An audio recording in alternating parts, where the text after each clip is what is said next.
கிறிஸ்துவுக்குள் மிகவும் பிரியமானவர்களே, எபிரேயர் 3ஆம் அதிகாரம் 1ஆம் வசனம், இப்படி இருக்க பரம அழைப்புக்கு பங்குள்ளவர்களாகிய பரிசுத்த சகோதரரே, நாம் அறிக்கை பண்ணுகிற அப்போஸ்தலரும் பிரதான ஆசாரியருமா இருக்கிற கிறிஸ்து இயேசுவை கவனித்து பாருங்கள்.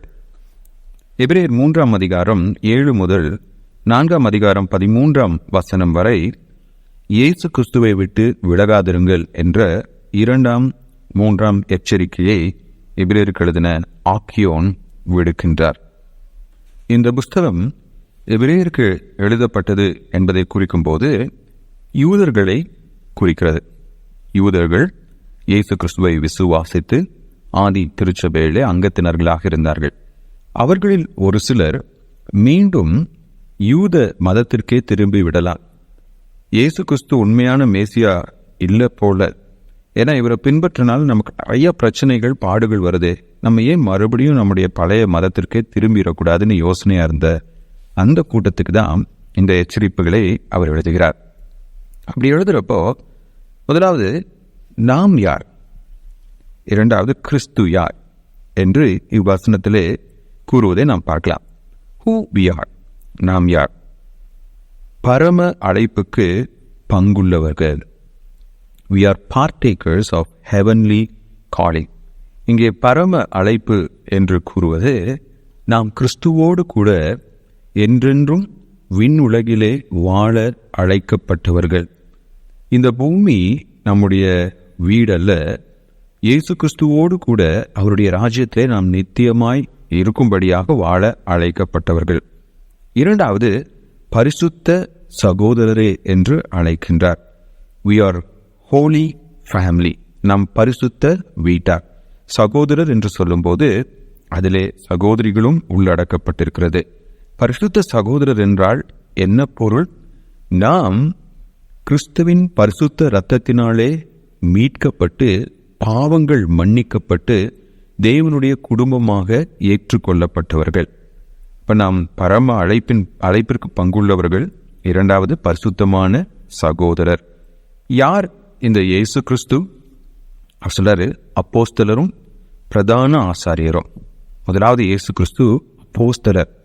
இயேசு கிறிஸ்துவுக்கு அப்போஸ்தலர் என்ற பட்டம் புதிய ஏற்பாட்டிலே இந்த நூலில் மட்டும்தான் கொடுக்கப்பட்டிருக்கிறது. அப்போஸ்தலர் என்றால் என்ன பொருள்? ஒரு குறிப்பிட்ட நோக்கத்தோடு, இல்லை என்றால் ஒரு குறிப்பிட்ட காரியத்தை செய்து முடிக்கும்படியாக அனுப்பப்பட்டவர். யோவான் 3:17 எதற்காக இயேசு கிறிஸ்து இந்த பூமிக்கு வந்தார்? அவர் நம்மை தண்டிப்பதற்காக அல்ல, மாறாக நம்மை மன்னித்து பாவத்திலிருந்து நம்மை மீட்பதற்காக அவர் வந்தார். அப்ப கிறிஸ்துவானவர் நம்முடைய அப்போஸ்தலன் என்று சொல்லும்போது அவர் நம்முடைய பாவங்களை மன்னித்தவர்.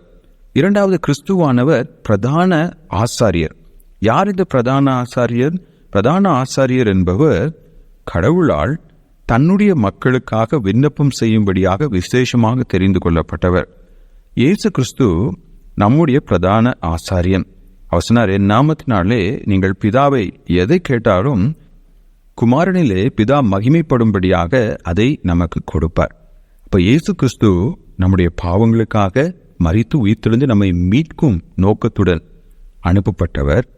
இயேசு கிறிஸ்து நமக்காக பிதாவினிடத்திலே பரிந்து பேசுபவர். இதெல்லாம் எதை காண்பிக்கிறது என்றால், விசுவாசிகளாகிய நாம் தேவனுடைய பார்வையிலே சிறப்பானவர்கள். We are special in the sight of God. நாம் ஏன் சிறப்பானவர்கள்? ஏனென்றால் நாம் கிறிஸ்துவுக்குள் தேவனால் ஏற்றுக்கொள்ளப்பட்டவர்கள். We are special because we are in Christ. அதனால் இந்த உலகிலே நாம் என்ன சூழ்நிலைகளை சந்தித்தாலும், என்ன பாடுகள் நமக்கு நேர்ந்தாலும், என்ன கஷ்டங்களுக்குள்ளாக நாம் கடந்து சென்றாலும், கடவுள் நம் மீது வைத்த அன்பையும் நாம் கடவுளோடு நித்தியமாக வாழ அழைக்கப்பட்டவர்கள் என்ற நிச்சயத்தையும் நாம் மறந்துவிடக்கூடாது. எனவேதான் அவரு, நீங்கள் இயேசு கிறிஸ்துவை கவனித்து பாருங்கள். Look close into Jesus Christ. நீங்கள் அவரை நோக்கி பார்க்கும் பொழுது அவருக்குள் நீங்கள் எத்தனை விசேஷமானவர்கள் என்பதை உணர்ந்து கொள்வீர்கள். அவரை விட்டு வழிவிலகும் மனமே உங்களுக்கு இருக்காது என்று கூறுகிறார். எனவே பிரியமானவர்களே, நாம் கடவுளுடைய பார்வையிலே கிறிஸ்துவுக்குள் விசேஷமானவர்களாய் இருப்பதினாலே ஒருபோதும் கிறிஸ்துவை விட்டு விலகாமல் எப்போதும் கிறிஸ்துவின் மீது நம்முடைய கண்களை பதித்தவர்களாக முன்னேறி செல்வோமாக. ஆமென்.